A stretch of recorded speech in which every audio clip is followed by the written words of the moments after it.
7 en punto de la noche y bienvenidos a nuestra edición estelar de Costa Rica Noticias. Les saluda Melissa Valerio y gracias por acompañarnos en esta hora de programación en donde le traeremos lo más relevante sucedido este viernes 26 de marzo. Recuerde que estamos a través de 13 Costa Rica Televisión y de la 101.5 FM de Costa Rica Radio. También a través de todas nuestras redes sociales, Facebook, Twitter y YouTube, que usted puede observar acá en la parte inferior de nuestra pantalla para que no se pierda detalle. Hoy, previo a esta Semana Santa en que cientos de costarricenses tienen libre, también el llamado a que tengan las precauciones del caso y eso estaremos informándole el día de hoy. Pero primero, haciendo un repaso por nuestros titulares.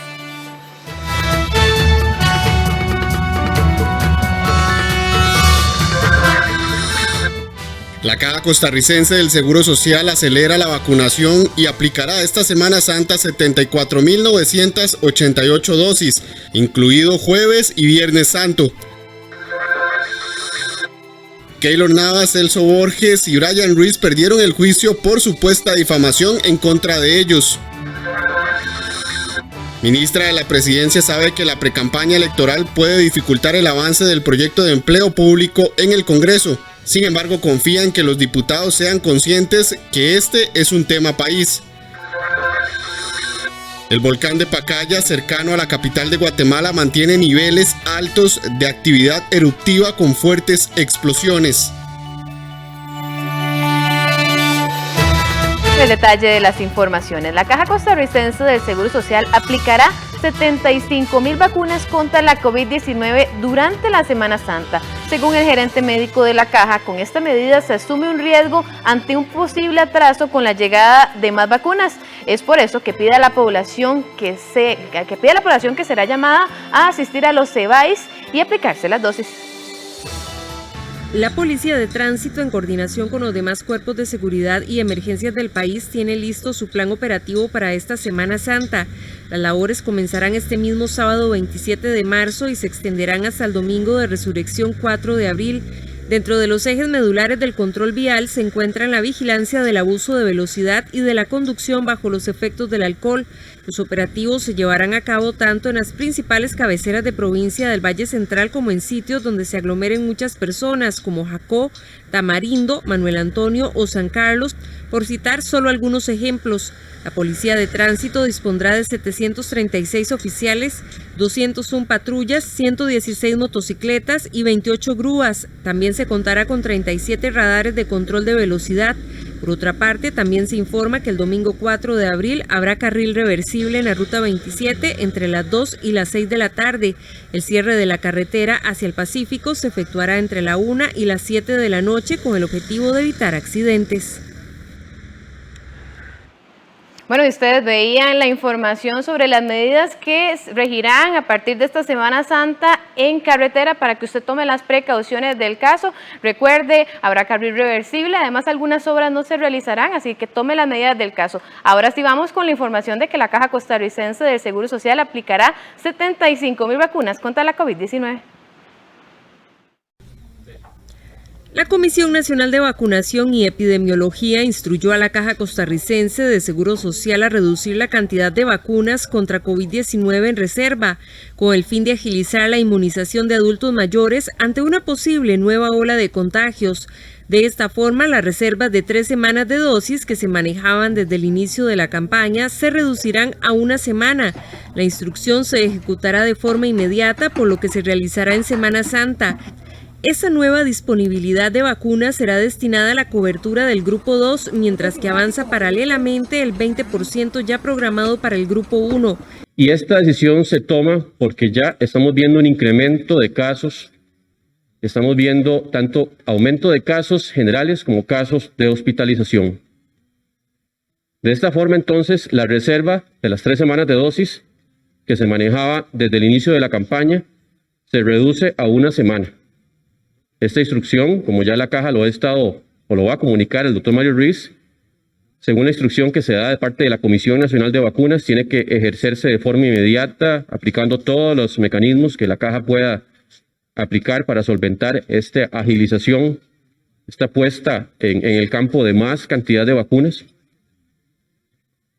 Y esta cantidad que se está poniendo a disponibilidad va a ir enfocada a agilizar la vacunación del grupo 2. Según manifestó Mario Ruiz, gerente médico de la Caja Costarricense de Seguro Social, con esta medida se asume un riesgo ante un posible atraso con la entrega de más vacunas.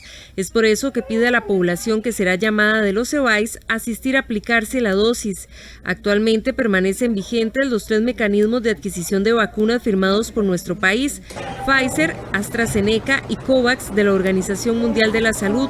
Juntos suman la inmunización para 3,5 millones de personas que se vacunarán a lo largo del 2021, lo cual supera el 96% de la totalidad de adultos sin contraindicaciones para recibir el fármaco. Y en esto quiero recalcar, porque hemos llamado a algunas personas que nos han dicho que no pueden asistir a la cita porque se van de vacaciones. Por favor, si los llaman a la cita, asistan. Se pueden perder dosis. Por favor, asistan a las citas. Nuestros esfuerzos en Semana Santa están dirigidos a completar un esquema de vacunación y avanzar con la aplicación de la primera dosis en las personas mayores de 65 años. Hemos priorizado en estas edades porque la evidencia científica muestra que el mayor beneficio de la vacuna en términos de hospitalización, complicaciones y mortalidad es en este grupo. Por otra parte, el Ministerio de Salud reportó 1.740 casos nuevos de COVID-19 en los últimos 3 días. Solo el jueves se registraron 609 casos, cifra que no se presentaba desde el mes de enero. En total, durante estos días se contabilizó 23 personas fallecidas por el virus. Es por eso que las autoridades hacen un llamado a la población a extremar las medidas durante Semana Santa y evitar el incremento de casos.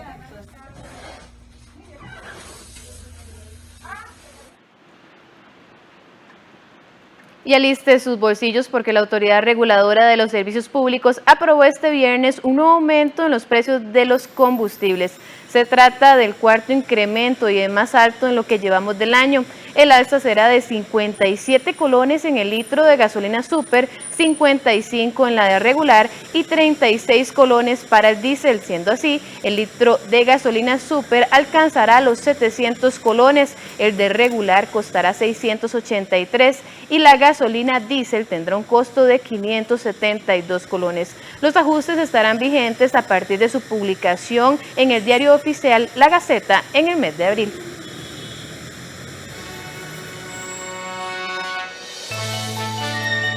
Y vamos a una pausa, pero antes le contamos que Brian Ruiz, Celso Borges y Keylor Navas perdieron el juicio contra los exdirectivos de la Selección Nacional por supuesta difamación. Los detalles después de esta primera pausa comercial.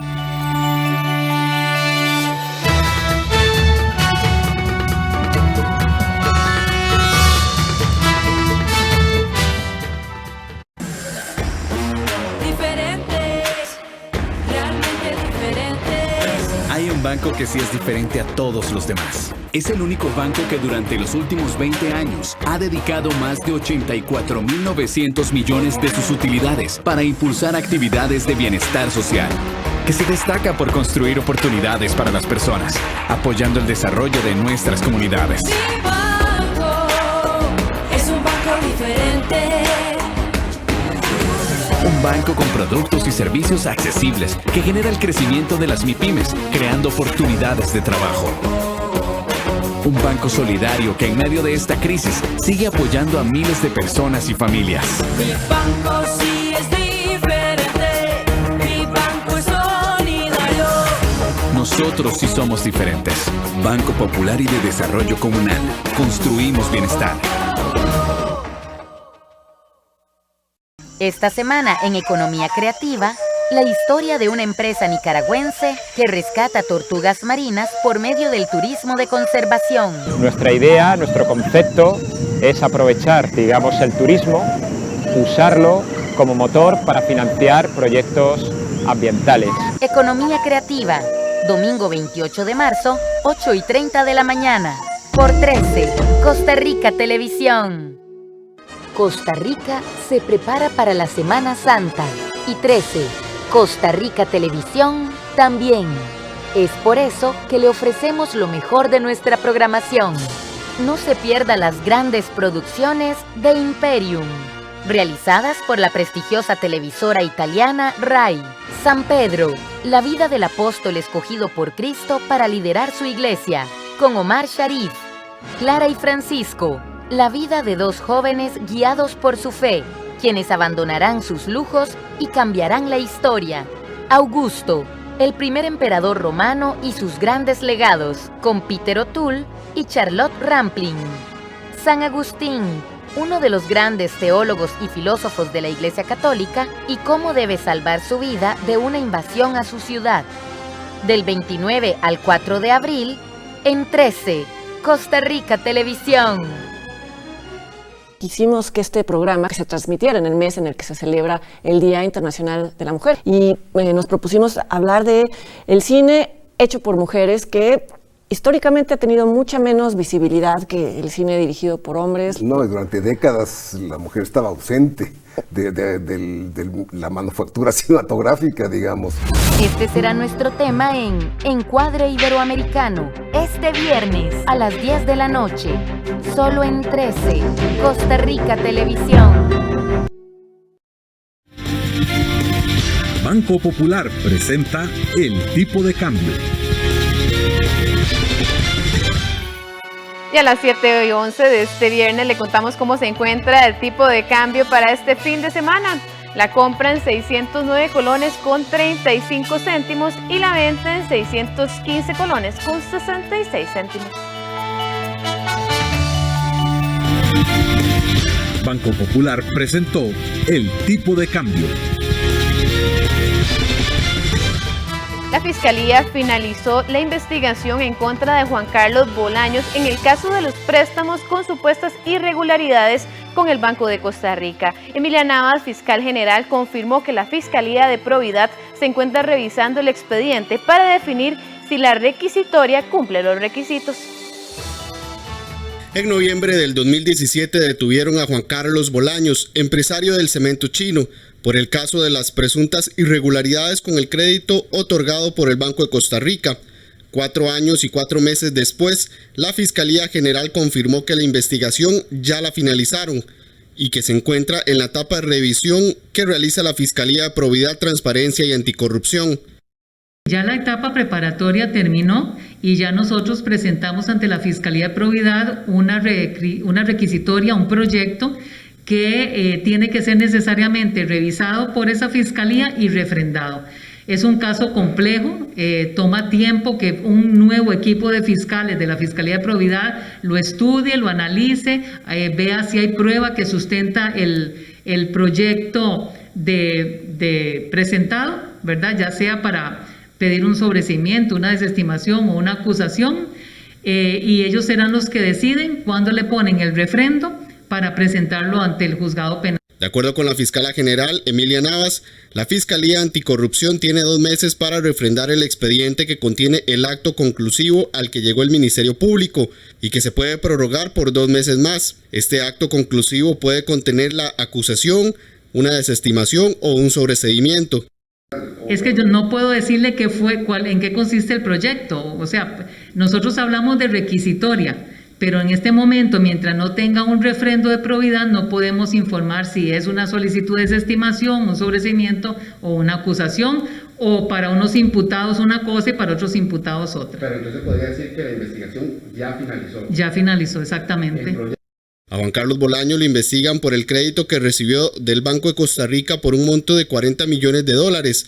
Por las supuestas irregularidades, lo investigan por los presuntos delitos de peculado, tráfico de influencias, simulación de delito y denuncia calumniosa. Además, investigan a 5 personas quienes para ese entonces eran funcionarios de la entidad financiera.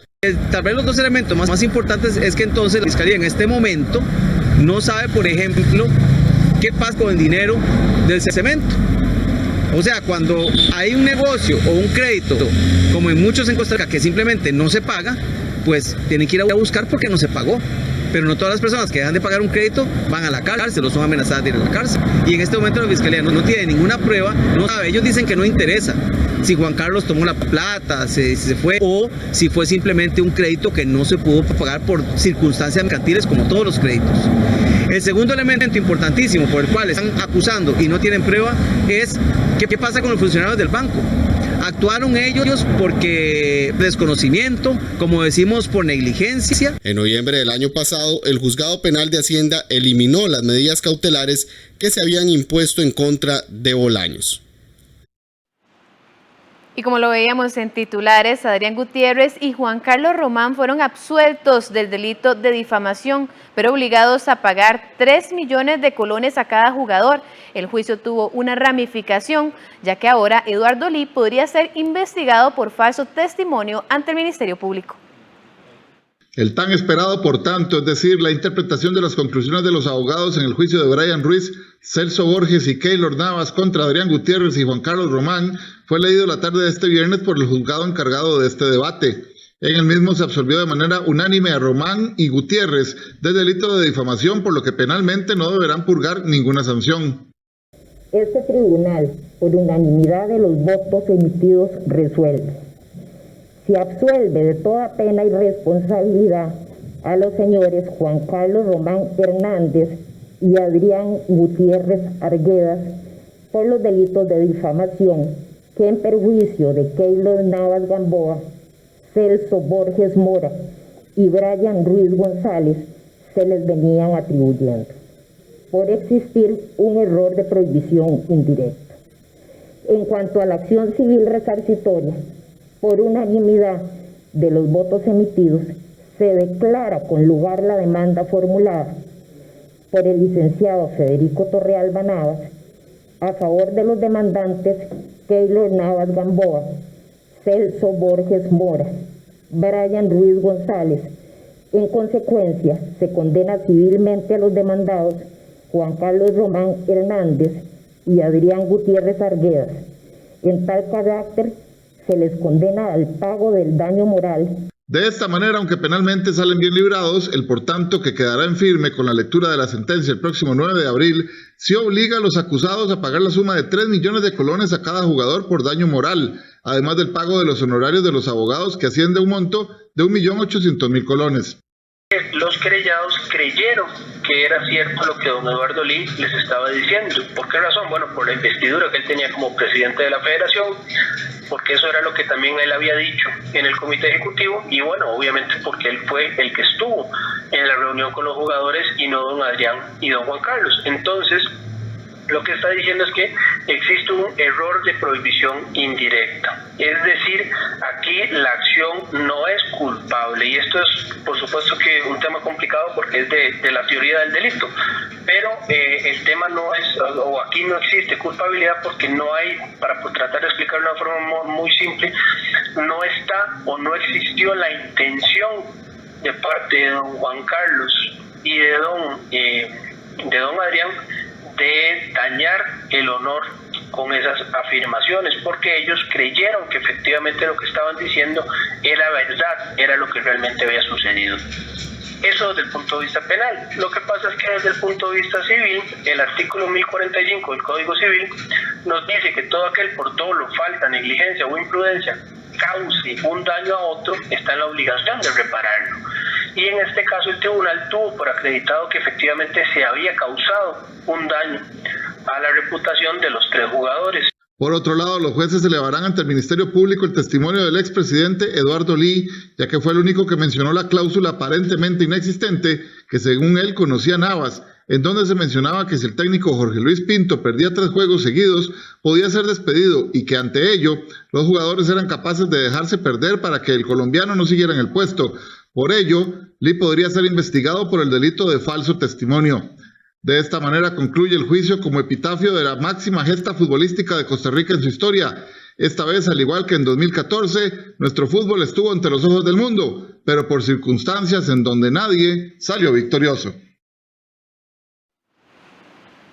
Y la Dirección de Migración espera tener listo el pasaporte biométrico para el segundo semestre de este año. Este documento costará $76. Los pasaportes biométricos son los documentos de viaje que utiliza tecnología de punta para detectar características propias de las personas.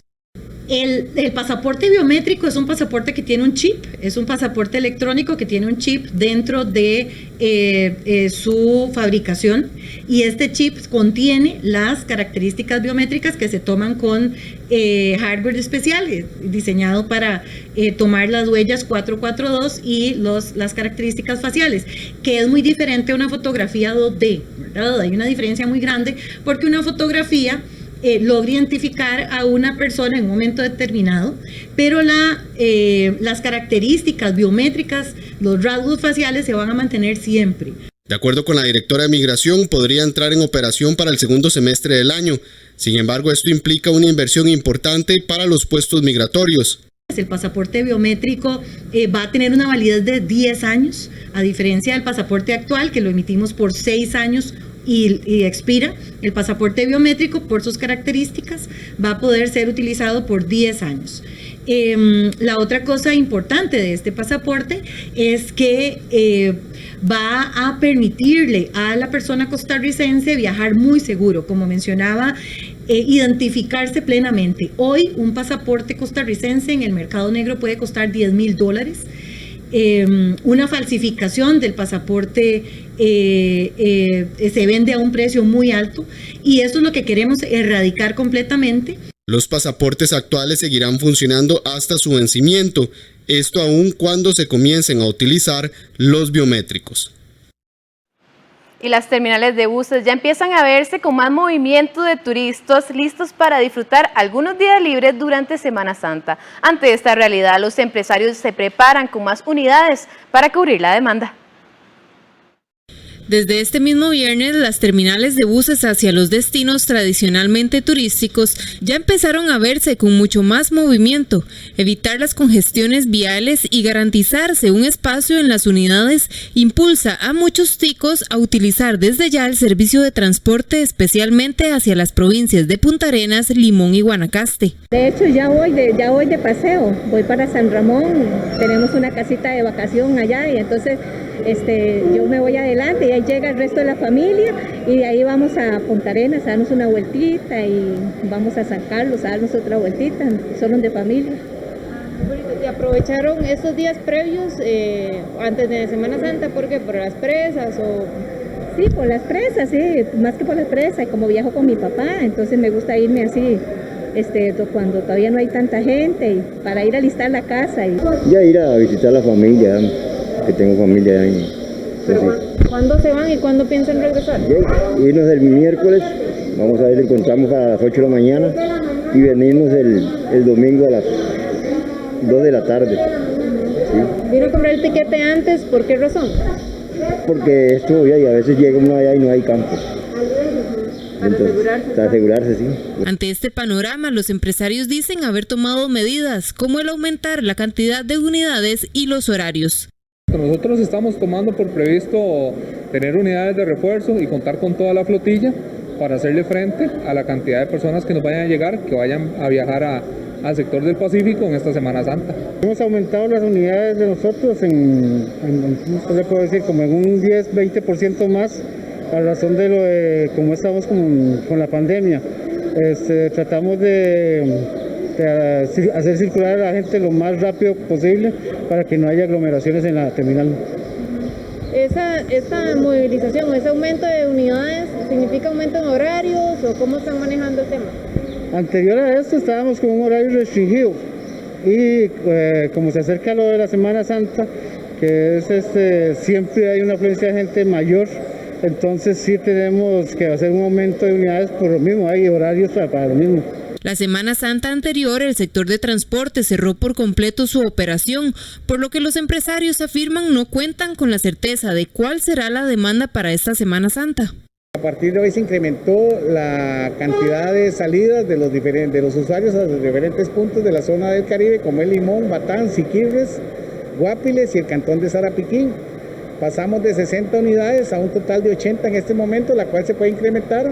Depende cómo vayan los movimientos o vaya avanzando la Semana Santa. Esperamos el pico más alto tal vez para el miércoles 31, una vez que sale lo que es el sector privado. Hasta este viernes únicamente la ruta de Quepos Manuel Antonio solicitó ante el CTP el permiso para aumentar su flotilla. En el caso de los empresarios consultados por Costa Rica Noticias, en San José afirman que el incremento en las unidades en funcionamiento será principalmente con sus propios buses, ya que gran cantidad de estos ha estado detenidos desde la baja de la demanda por la COVID-19. Las terminales de Los Caribeños y Pulmitan habilitaron la compra en línea a través del sitio web www.mibus.cr. El Consejo de Transporte Público congeló los permisos temporales de turismo con el objetivo de que los usuarios prioricen utilizar algunas de las más de 3.000 unidades ya autorizadas para este fin. Y las personas que van de viaje deberán tener en cuenta que las obras de ampliación y mejora que se realizan en la carretera hacia Guanacaste y Punta Arenas se suspenderán hasta el próximo martes 30 de marzo, según las autoridades. Además, se aconseja a las personas que van de viaje en los próximos días atender una serie de recomendaciones como dormir antes de conducir y no llevar el vehículo muy cargado y revisar bien el estado del mismo para reducir accidentes de tránsito. Las personas que se dirigen hacia las playas durante la Semana Santa, principalmente hacia Guanacaste y Punta Arenas, deberán tener en cuenta que los trabajos de ampliación que se realizan en estas zonas se mantendrán activos hasta el próximo martes 30 de marzo. En el caso de los trabajos en Punta Arenas, específicamente en la Angostura, se trabajarán hasta el día martes 30 de marzo y se retomarán el martes 6 de abril. En el caso de los trabajos sobre la Ruta Nacional 1, tanto en los tramos comprendidos entre Cañas Limonal como en Barranca Limonal, la suspensión de las obras se dará a partir del miércoles 31 de marzo y se retomará el 5 de abril en el caso de Cañas Limonal y el 6 de abril en el tramo Barranca Limonal. En la Florencio del Castillo, los trabajos también se mantendrán activos hasta el miércoles 31 de marzo y se reanudarán el lunes 5 de abril. El Ministerio de Obras Públicas hizo un llamado a todas las personas que tengan una cita programada para aplicar prueba de manejo, tanto teórica como práctica, para que verifiquen los datos de su matrícula. La recomendación se hace con el fin de que las personas tengan claridad de todos los datos de su cita, de manera que eviten confusiones que puedan afectarle, incluso al extremo de perder la prueba, sobre todo por presentarse a una hora o día distinto al matriculado. La consulta puede realizarse en el sitio web de Educación Vial. Si va de paseo estos días de Semana Santa, el Ministerio de Obras Públicas y Transportes recomienda dormir bien el día antes o tomar un descanso en caso de sentirse cansado y no exponerse a ningún tipo de accidente. También recomiendan hacer chequeos previos del vehículo para asegurar que esté en buen estado, no abusar de la velocidad, no usar chancletas para conducir, no olvidar el uso del cinturón de seguridad o no conducir bajo los efectos de licor. Además, respecto a los ciclistas, las autoridades aconsejan respetar la ley de tránsito y a los conductores separarse 1.5 metros al rebasarlos. Si estos se encuentran en una zona oscura, escoltarlos como un gesto solidario. Por último, sugieren no recargar mucho los vehículos con equipajes muy pesados para reducir el riesgo de accidentes. Y nuestro compañero David Roversi se encuentra desde Casa Presidencial, en donde conversará con la ministra de la Presidencia, Yanina Dinarte, sobre el tema del momento de empleo público. Esto lo tendremos después de la pausa.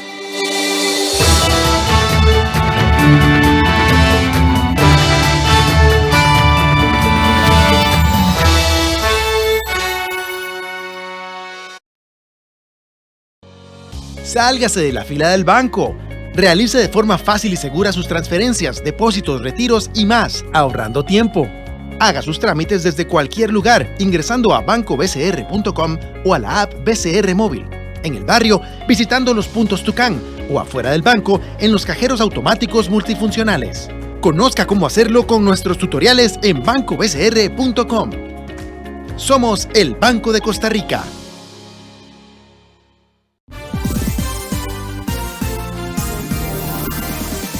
Todos los domingos a las 7:30 de la noche tenemos el sorteo de la Lotería Nacional.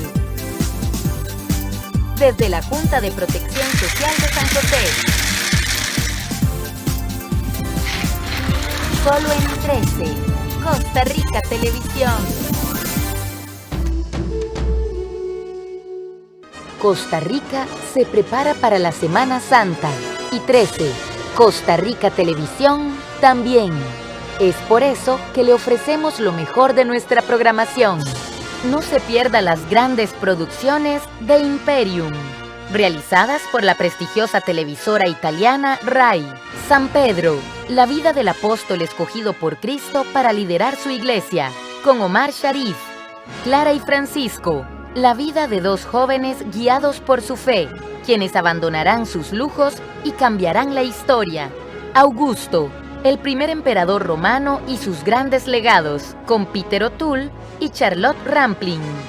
San Agustín, uno de los grandes teólogos y filósofos de la Iglesia Católica, y cómo debe salvar su vida de una invasión a su ciudad. Del 29 al 4 de abril, en 13, Costa Rica Televisión.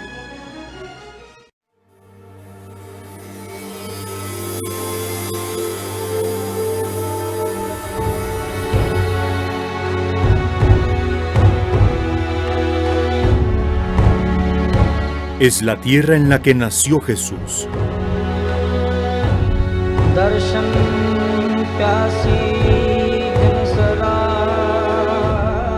Tierra en la que se escribió la palabra y donde la palabra se hace viva. Es la tierra donde inició y trascendió el cristianismo. Tierra de lugares santos que transportan a una espiritualidad diferente. Tierra santa, tierra de contrastes, tierra en la que los cristianos hoy son minoría.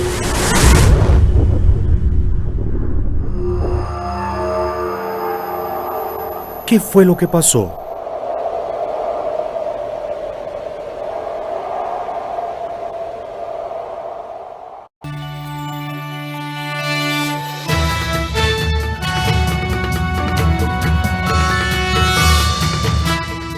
.32 y gracias por continuar con más de Costa Rica Noticias. La ministra de la Presidencia sabe que la precampaña electoral puede dificultar el avance de proyectos de empleo público en el Congreso. Sin embargo, confía en que los diputados sean conscientes que este es un tema país y no una campaña política. David Roversi está con la jerarca de Presidencia y nos amplía en una entrevista de fondo el concepto que tiene el Poder Ejecutivo con el avance del polémico proyecto de empleo público. Buenas noches, David, adelante.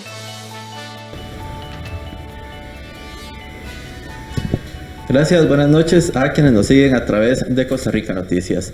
Esta semana, pues los diputados tenían una meta trazada para este jueves anterior, que era tratar de enviar el tema de empleo público, polémico proyecto que se está discutiendo en el Congreso, a las instituciones involucradas, al Poder Judicial, a las municipalidades, entre otras, como también lo son las instituciones en competencia. Sin embargo, ayer 24 legisladores no se hicieron presentes en el Congreso, por esto no hubo quórum, no se pudo discutir en un momento en que, pues, este es el proyecto, digámoslo así, estrella, que se está discutiendo en la Asamblea Legislativa. Inclusive el Gobierno de la República retiró los demás proyectos para poder centrar todo el interés de los diputados en este mismo. Pero bueno, como les decimos, esto no se pudo hacer y se verá hasta luego de la Semana Santa. Pero para hablar un poco de cómo está la situación, de cómo lo están analizando también desde el gobierno, está con nosotros la ministra de la Presidencia, Yanina Dinarte, para pues ampliar sobre este tema. Doña Yanina, muy buenas noches, gracias por atendernos. Y bueno, empezar por esto, ¿cómo analizan ustedes que ayer pues los diputados no estuvieran en el Congreso, no hubiese quórum y no se pudiese discutir este proyecto que parece ser vital para el futuro del país? Buenas noches, gracias por la invitación. Claramente este es un proyecto fundamental en la ruta que hemos trazado con el Fondo Monetario Internacional y por tanto es un proceso que además ya implicando una complejidad como la que conlleva el cambio que estamos proponiendo, pues ha requerido de mucha dedicación, no solo por parte de la Comisión Legislativa que empezó a conocer el proyecto, sino también ahora del plenario. Por supuesto, se ha tratado de proyectar una ruta con una expectativa de cuándo podríamos estar llegando a la fase de término del proyecto y claramente esta semana en realidad hemos tenido varias incidencias que han hecho que esa ruta se tenga que mover un poco, ¿verdad? Si bien había una expectativa de que ojalá el día jueves se pudiese enviar a consulta y a publicación, lo cierto es que ya con la situación de las mociones y la dinámica que se ha tenido, pues había un cambio importante que de alguna manera no iba a permitir que se pudiera terminar el día de jueves. Por supuesto, ayer creo que mediaron distintos factores en el hecho de que no se pudiese sesionar, pero también vamos confiando en que hay un ánimo y una voluntad de la Asamblea Legislativa de poder llevar a término y positivamente este proyecto. Así que hay que trazar la ruta para la próxima semana. Son muchas horas las que nos quedarían eventualmente de discusión en el plenario, especialmente para poder conocer todas las reiteraciones que se tienen presentadas, pero también, por supuesto, frente a eventuales revisiones. Entonces, con esos plazos proyectados, el desafío enorme que nos genera es que claramente pues tendremos que abocar las fuerzas y la energía probablemente de toda la Asamblea Legislativa a poder concluir con esa siguiente fase. Hubiera sido ideal terminar esta semana porque eso también nos viabilizaba el poder retomar la agenda ordinaria. Sin embargo, por supuesto, confiaríamos en que la próxima semana nos permita alcanzar esa meta de finalmente poder enviar a consulta y publicación y con ello retomar la agenda ordinaria. Doña Yanina, ¿cómo ven el avance que se ha tenido en la Asamblea Legislativa? Se arrancó con 59 mociones aprobadas, o bueno, por lo menos revisadas el primer día, pero finalmente en el transcurso de los 3 días que se vio esta semana en el Congreso el proyecto, quedaron pendientes 151 mociones todavía. ¿Cómo ven ustedes el avance? Bueno, yo insistiría en que es realmente muy desafiante porque arrancamos con cerca de 350 y algo de mociones, es decir, es un volumen importante que además con los procesos y los procedimientos legislativos permite una cantidad de horas importantes a las que se les puede dedicar en el plenario. Sin embargo, la Asamblea Legislativa ha venido avanzando. Yo creo que no hay que restarle mérito al esfuerzo que la Asamblea está imprimiéndole a esto.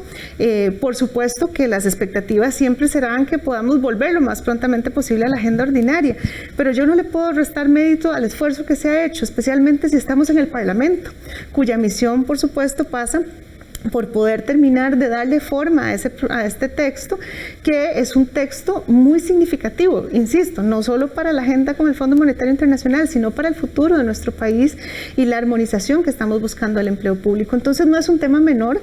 Sí es cierto también que esta construcción que se está dando de esta fase final, esperaríamos que nos pueda llevar a tener una muy pronta conclusión, que además también comprendemos que no se agota con el envío a las consultas ni tampoco con el primer debate, sino que todavía faltan algunas otras etapas.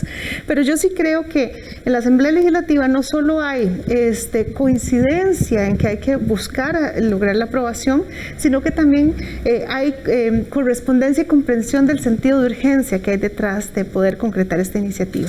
Así que los procesos pues requieren su tiempo y creo que con el diálogo que se ha venido emprendiendo claramente vamos a poder finiquitar estas etapas muy prontamente. Ministro, usted decía que pasaron situaciones que preveían que el jueves no iba a poder realizarse las consultas a las diferentes partes involucradas. ¿Cuáles diría ustedes que son, o sea, qué fue lo que pasó? Y no sé si es un tema de que más bien no hay voluntad política en la Asamblea para que avance el proyecto. No, yo sí creo que hay voluntad política. Yo realmente reconozco el compromiso de los diputados y las diputadas de todas las fracciones. Yo creo que ha habido un compromiso efectivo por trabajar alrededor del texto. Esto tiene complicaciones en lo técnico, pero también tiene complicaciones, por supuesto, en las mismas condiciones procesales, ¿verdad? Porque implican muchas horas de discusión. Yo pienso que han pasado situaciones, por supuesto, que de repente pues se han tenido que dar otras discusiones en el plenario. También, bueno, por supuesto, el tema de la falta de quórum del último día, eso termina pesando al final de cuentas, pero eso no aleja de la posibilidad de la aprobación, porque la voluntad yo creo que está ahí. Por eso decía que no solo creo que está la voluntad y el compromiso de salir adelante con el proyecto, sino que también está el sentido de urgencia. Pero siempre hay que recordar que los parlamentos, en su esencia, también está el poder discutir y a veces también el tener que hacer procesos de negociación y construcción que pueden también incidir en los tiempos. ¿Cómo ven también desde el gobierno la situación propiamente de las instituciones que están pidiendo salir? Todo el mundo pide salir de empleo público, instituciones en competencia, las municipalidades, las universidades públicas, a todos prácticamente se les han aprobado también mociones en uno u otro sentido, manteniendo siempre el eje de la escala salarial, pero de una u otra forma se les ha perdonado, entre comillémoslo, parte de lo que está en el proyecto. ¿Puede ser contraproducente esto para que otras instituciones también empiecen en estas solicitudes de salir del proyecto? Bueno, yo creo que la discusión que se ha dado en la Asamblea Legislativa es muy responsable. Es una discusión que no solo está atenta y pone escucha a lo que está pasando en la sociedad, sino que también está buscando la mejor definición técnica, para que efectivamente no nos genere fisuras que al final hagan por un lado inaplicable la norma o por el otro lado que genere vacíos que permitan que no se pueda implementar bien, ¿verdad? Entonces, entendiendo esta realidad y estas dimensiones tan complejas de un proyecto de ley con estas dimensiones, creo que el proceso que se ha dado en realidad ha sido muy responsable en lo técnico. Por supuesto que hemos ido y venido con algunas discusiones, pero hasta el momento hemos, por ejemplo, desde el Poder Ejecutivo sido enfáticos en que lo que buscamos es un único régimen de empleo público. Y hemos también insistido en la importancia de que las entidades, por ejemplo, como las universidades, puedan estar dentro también del salario global. Y con esto dicho, que por supuesto es la aspiración y creo que además es la voluntad donde coinciden las fracciones, pues que en eso no se descarte la posibilidad de dar discusiones que permitan que se incorporen algunas mejoras al texto como se ha venido haciendo. Ahora bien, por supuesto que ha habido un debate con respecto al tema de las autonomías y las discusiones de muchas de las mociones que han estado puestas en esta fase de reiteraciones. Por ejemplo, lo que buscan es, ciertamente hay unas que buscan el tema de que no se les cobije con el tema del salario global, pero también es cierto que hay mociones que en realidad lo que plantean son temas muy distintos al salario global. Pero nosotros creemos que tenemos que buscar un salario global expandido, es decir, que sí armonicemos desde esa perspectiva, porque eso es lo que nos va a dar también mucha más eficiencia y es lo que va a lograr el objetivo que se ha previsto en el proyecto.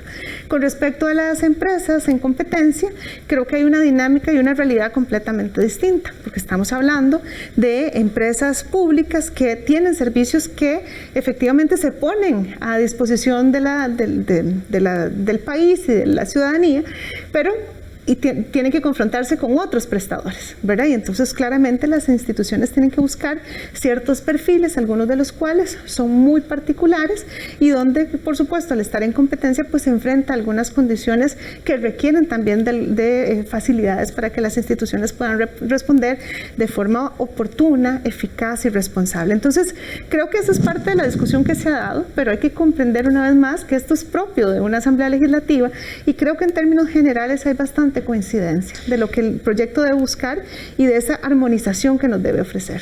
Ministra, ¿qué sigue en tema de prioridades para el gobierno pasada la discusión de empleo público? Es evidente que hay un orden de prioridades. ¿Cuáles serían esos proyectos o el proyecto a seguir después de que se dé la primera votación de empleo público, se manda a sala constitucional y demás? ¿Cuál sería el norte del gobierno ahí? Sí, bueno, definitivamente es una prioridad de empleo público y lo decías muy bien. Hemos, de hecho, organizado, ¿verdad?, la gestión de las sesiones extraordinarias de tal manera que podamos apoyar a la Asamblea Legislativa a lograr la priorización de la aprobación de esta iniciativa.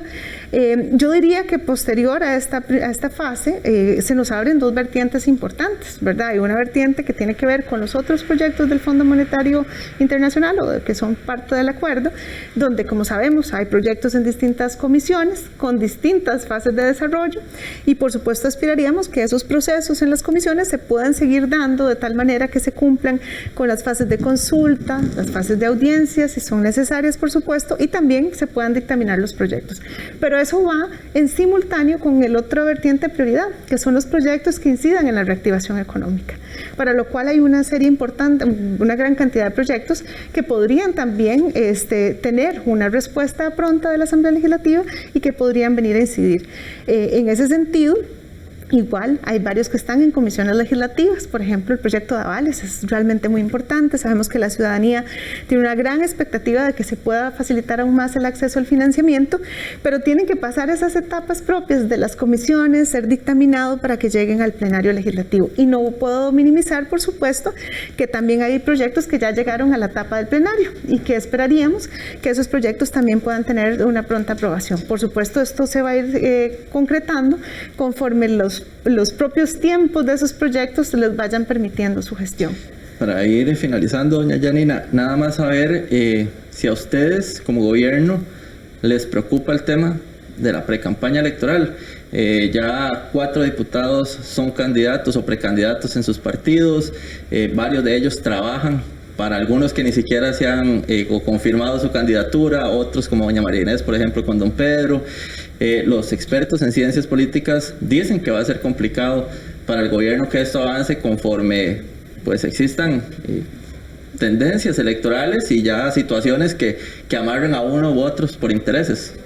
Bueno, yo realmente creo que es parte de lo que tenemos que prever, es una realidad política en nuestro país, estamos en una etapa en la que claramente se tienen que terminar de configurar las precandidaturas en miras de poder definir las candidaturas finales de los partidos políticos. Entonces, claro que es una realidad que cala en la dinámica ordinaria de los procesos que se puedan llevar en las distintas instancias. Sin embargo, también creo que aquí está pesando el sentido de prioridad y de responsabilidad de todos los diputados y las diputadas, más allá de candidaturas o posibles precandidaturas. Yo creo que eso queda bastante claro. Yo insisto en que reconozco como ministra de la Presidencia esa voluntad, ese compromiso.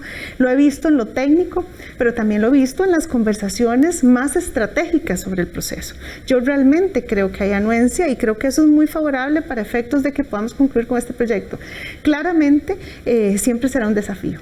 ¿verdad? Será un desafío, eso no lo podemos minimizar, pero creo que como parte de todos estos esfuerzos que estamos haciendo, tiene que movernos esa convicción común de que lo que estamos evitando es una situación lamentable para nuestro país y tenemos en nuestras manos tanto el Poder Legislativo como el Poder Ejecutivo para poder evitar una crisis y poder resolver y dar una salida hacia una mejor situación de nuestras finanzas, incluso pensando, por supuesto, en que vendrá un próximo gobierno y necesitamos que el país tenga condiciones favorables, por supuesto, para poder seguir creciendo, para crecer con inclusión y permitir que nuestro país pueda ir recuperando cada vez más los empleos que se han perdido por efectos de la pandemia, pero también las condiciones económicas puedan ir mejorando.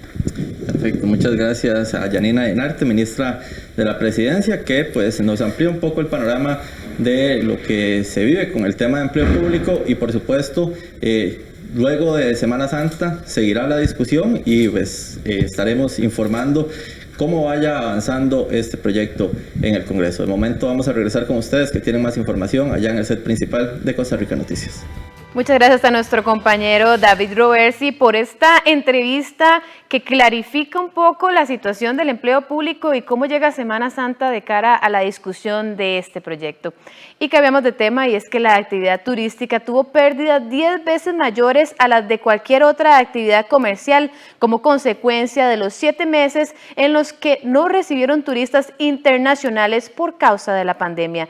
La Fortuna y Monteverde son de las zonas más afectadas debido a que dependen en un 80% de la visita de los extranjeros. Veamos la siguiente información que preparó nuestra compañera Melanie Corrales.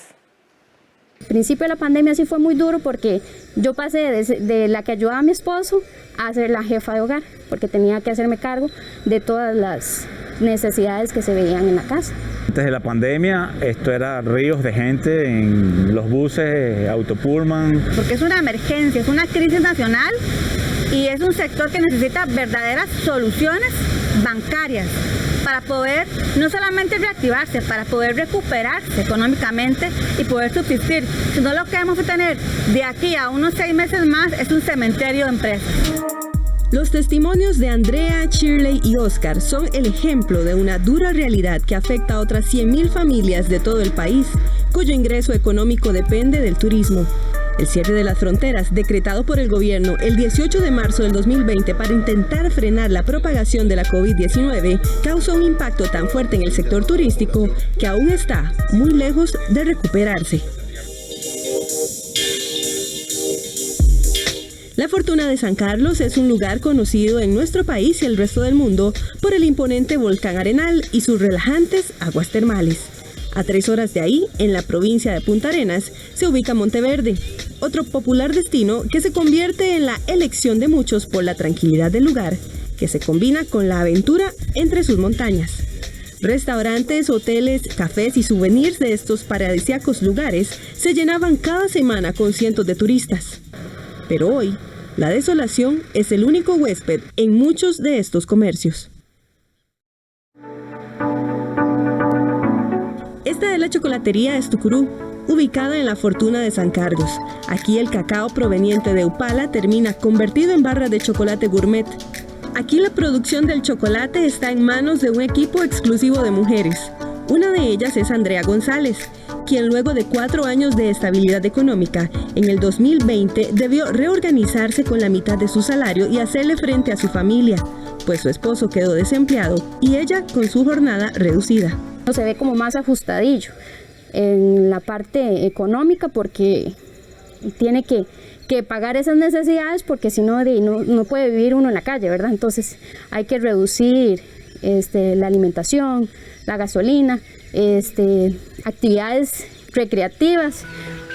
Según datos de la Cámara de Turismo y Comercio de Arenal, solo en La Fortuna se perdieron cerca de 4.000 empleos relacionados directamente con el turismo.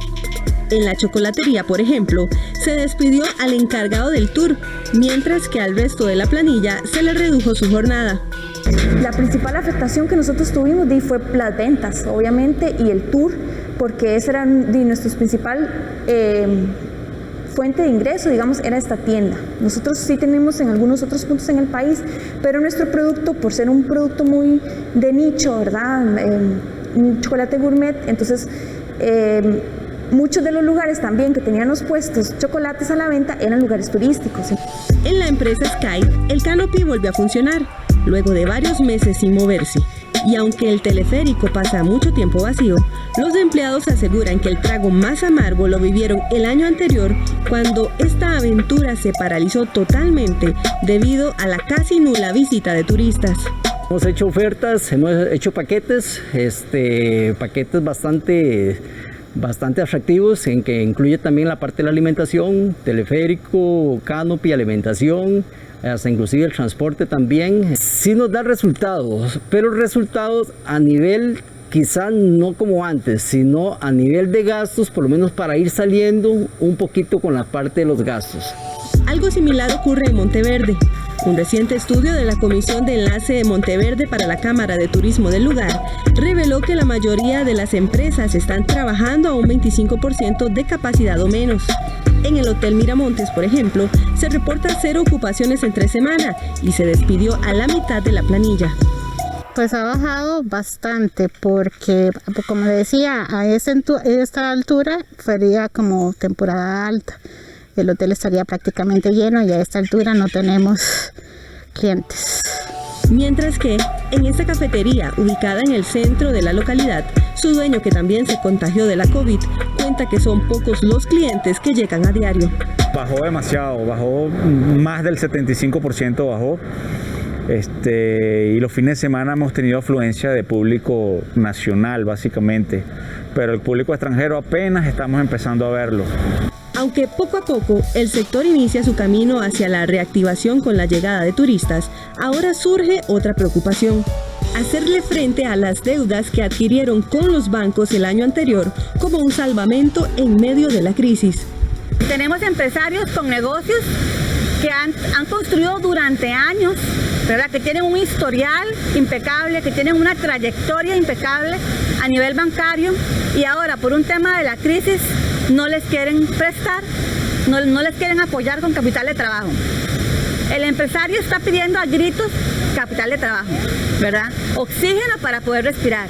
Y necesitamos que para esta reactivación los bancos sean un aliado para poder lograr que estas empresas sobrevivan. Según estas entidades, entendiendo la gravedad de la crisis, se otorgaron moratorias, arreglos de pago, refinanciamientos y no descartan en algunos casos una moratoria adicional. De acuerdo con la Cámara Nacional de Turismo, cerca de 55,000 colaboradores se encuentran con algún tipo de afectación al nivel laboral entre reducción de jornadas y suspensión de contratos. Y se calcula que la cifra puede ascender a casi 100,000 personas si se contemplan los despidos. El Banco Central el mes pasado publicó una estadística que indica que la economía costarricense se redujo en 4.5%, pero la economía turística, y ojo que medida solo en hotelería y restaurantes, se redujo en un 41%, es decir, 10 veces más que el promedio del resto de la economía. Pero cuando uno le incorpora otros servicios turísticos como empresas de aventura, como el transporte náutico, el transporte turístico, etcétera, estoy seguro que el impacto fue cercano al 70%. Ahora estos comercios esperan que el gobierno haga algo por atraer al turismo internacional, que los bancos tengan consideración y que los diputados agilicen los proyectos de ley que buscan la reactivación del turismo y la economía para que contribuyan a la pronta recuperación de sus negocios y así evitar en unos meses un cementerio de empresas. Y vamos a nuestra última pausa, pero ponga atención a estas imágenes del volcán de Pacaya, cercano a la capital de Guatemala, el cual ha causado furor en las localidades vecinas. Más información después de la pausa.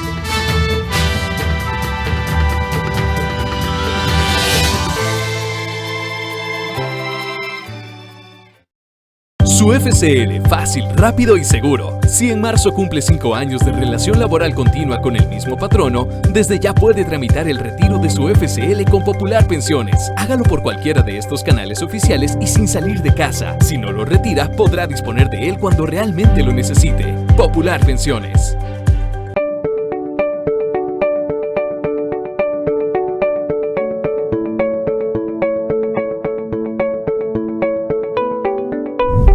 Buena Vida, eso es lo que queremos para usted. Y Buena Vida es el nuevo programa de televisión que tendremos a partir del 5 de abril aquí en 13 Costa Rica Televisión. A las 2:30 de la tarde vamos a compartir informaciones para mejorar la calidad de vida de las personas mayores. Les esperamos.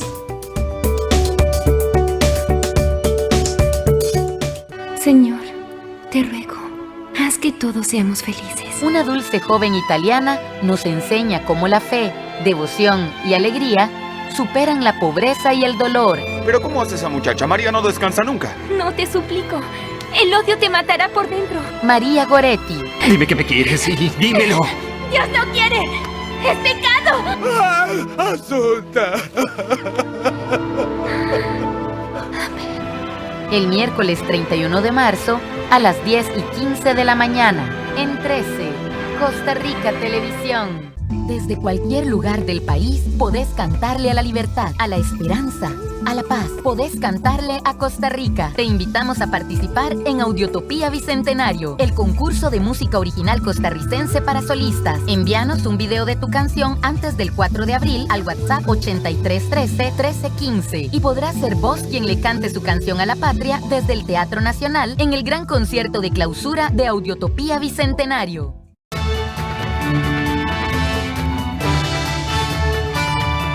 Para cerrar esta edición, le contamos que el volcán de Pacaya, cercano a la capital de Guatemala, mantiene niveles altos de actividad eruptiva, con grandes explosiones, columnas de ceniza y extensos ríos de lava. El volcán de Pacaya mantiene niveles altos de actividad eruptiva, con fuertes explosiones, columnas de ceniza y extensos ríos de lava. El coloso, de poco más de 2.500 metros de altura y situado a unos 25 kilómetros de Ciudad de Guatemala, expulsa ceniza a más de 500 metros del cráter, según el Estatal Instituto de Vulcanología. La ceniza se dispersa a unos 5 kilómetros hacia el suroeste del cono, afectando a las comunidades del Rodeo y el Patrocinio. A su vez, el flujo de lava en el flanco oeste del volcán ha provocado incendios y la destrucción de plantas de café y aguacate en la zona. El volcán ha mantenido una intensa actividad eruptiva desde hace 50 días, pero los pobladores asentados en las faldas del macizo han preferido quedarse en sus casas. Las autoridades les pidieron realizar evacuaciones preventivas si lo consideran necesario. Y con estas impresionantes imágenes cerramos esta edición de Costa Rica Noticias. Muchas gracias por habernos acompañado. Recuerde este fin de semana, 2 ediciones a las 6 de la tarde para que usted no se pierda detalle de lo que acontece. Y para Semana Santa, nuestra edición estelar a las 7 de la noche. Que tenga un feliz fin de semana y recuerde disfrutar sanamente. Que tenga una linda noche. Hasta luego.